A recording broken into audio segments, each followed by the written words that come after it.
Essa é a parte 4, irmãos.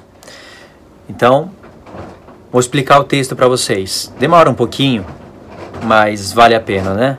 Parte 4 já está grande. Eu sei que pode surgir os pensamentos que eu já previa no início do vídeo.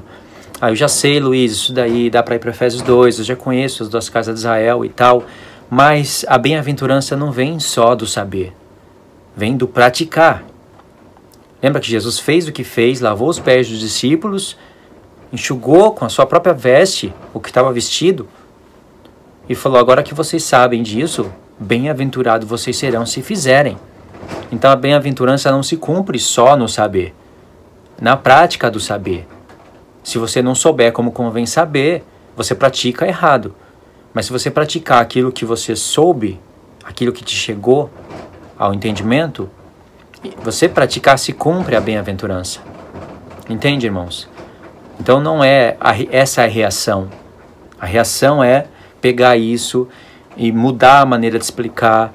E começou por Efésios 2, agora pelo 3. Um dia eu comecei pelo 1. Eu tenho vários vídeos sobre esse assunto. Só que você tem que estar sempre elaborando uma maneira de entender melhor, de explicar melhor e de levar as pessoas aonde Paulo foi, na fonte. Ele escreveu Efésios aqui, ele já estava preso, ele já tinha trabalhado muito com os seus cooperadores para desvincular o judaísmo do cristianismo. O que Paulo trabalhou muito para fazer hoje, pessoas trabalham muito para vincular novamente o judaísmo com o cristianismo. E o judaísmo de hoje tem uma cara diferente do judaísmo da época de Paulo. É um pouco diferente. Alguns pontos são bem semelhantes, outros não. O cristianismo de hoje tem uma cara totalmente diferente do cristianismo da época de Paulo. Então Paulo trabalhou para desvincular uma coisa da outra, para separar, colocar tudo no lugar, e conseguiu fazer isso em boa parte. E aqui em Efésios, a carta dele deixa sinais em que a igreja já sabia de tudo isso. O sinal mais forte para você ir para as duas casas de Israel se encontra em Efésios e em Romanos. Só que em Romanos Paulo não estava preso. Ainda tinha muito trabalho pela frente para desvincular uma coisa da outra, para revelar a palavra de Deus, para trazer a transição das alianças, que esse é o objetivo. Um dos objetivos também nas cartas de Paulo. Então Paulo trabalha com seus cooperadores para desvincular uma coisa da outra, e pessoas trabalhando hoje com seus cooperadores para colocar, para desfocar as coisas do apóstolo Paulo e querer falar coisas judaicas, judaísmo. Quando não é judaísmo, é calvinismo. Quando não é isso, é pré-tribulacionismo. E o pior de tudo isso é o calvinismo. O pior de tudo é isso. Se bem que tem partes do judaísmo que é terrível. Mas, irmãos,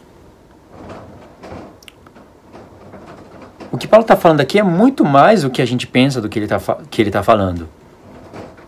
Em Efésios 1, por esta causa, eu, Paulo, sou prisioneiro de Cristo Jesus por amor de vós, ó gentios. Por que causa? Você tem que voltar para ler. Se é que tendes ouvido a respeito da dispensação da graça. Olha essa palavra, dispensação da graça, não é muito usada no meio evangelical? No meio até mesmo da igreja. Dispensação da graça. Mas a pessoa não tem a mínima ideia do que está saindo aqui, do que está falando. Dispensação da graça, até a palavra graça, na mente do apóstolo Paulo, não é a graça que é pregada hoje. Não só no meio do calvinismo, mas no meio de pessoas que não são calvinistas. A graça não é a mesma. Quanto mais a dispensação dela. Dispensação da graça de Deus a mim confiada para vós outros. Pois, segundo uma revelação, me foi dado a conhecer o mistério, conforme escrevi há pouco resumidamente. O mistério, ele já falou que foi conforme uma revelação.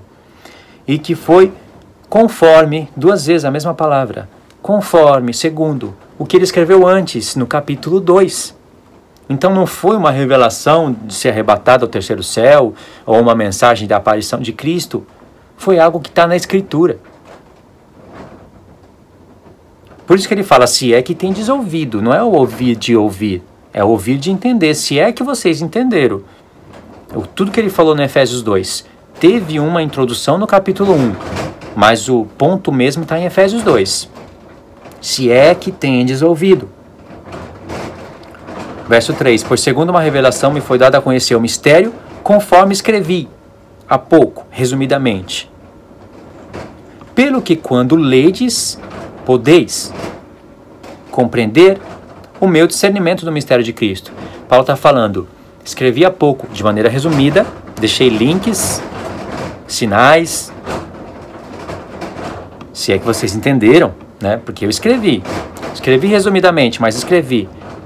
E Paulo fez uma análise na sua própria carta. Quando a pessoa lê, ela pode entender. Quando ledes, podeis entender. Como foi? Não foi algo que eu tenho que crer pela fé, no sentido de que foi uma revelação do anjo Gabriel. Até essa revelação do anjo Gabriel tem que ter concordância com o livro da lei.